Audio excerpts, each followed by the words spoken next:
allowances. Where a taxpayer has a capital asset used in the gaining of income, any improvement will add to the capital value and as such is not allowed as a deduction for a repair.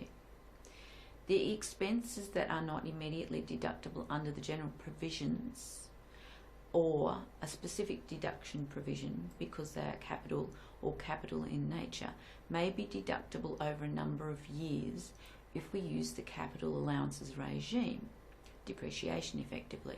Taxpayer who holds a depreciating asset during the tax year is allowed an annual deduction for the decline in value based on a value of and the life of the asset as determined by the taxpayer but reviewable by the Commissioner. The deduction can be proportional for the use in the gaining of income and is not allowed for personal use such as with a car. The cost of acquiring the depreciating asset used for income producing purposes is one of the main categories of capital expenditure which is deductible under the capital allowances regime in Division 40 of the 97 Act. There are two methods to calculate the decline in value. The first is the diminishing value and the other is the prime cost. Where an asset is disposed of, there may be assessable income. Where there are a number of low-cost assets, they can be pooled together and a decline in value of all of them can be assessed collectively. And small business taxpayers may be entitled to accelerate deductions in certain situations.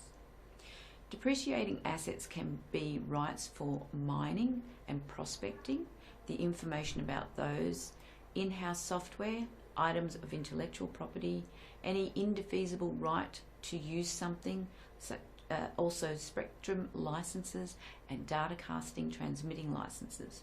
The Commissioner has determined that the effective life of some assets is set out in Section 40 and issued tax ruling in 2016, number 1, called the Income Tax Effective Life of Depreciating Assets, and that came from a determination in 2015 to assist taxpayers in working out effective life.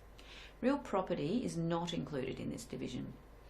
There may also be an asset made up of a number of individual items which are then depreciated separately. For example, where a new unit of property has been attached to an existing unit of property. A diminishing value method in Section 4070 uses a base value, cost and associated costs of acquisition called the base value, and multiplied by 200% divided by the life of the asset in number of years. This amount is deductible and the item is now valued at that balance called the base value after the calculations. If the asset was held before 10 May 2006, it's 150% instead. Then the next year you use the balance amount and you do the calculation again, and so on. The other method is the prime cost method, a little easier. It's in 4075. You use the value of the asset and multiply it by 100% divided by the asset's effective life in years.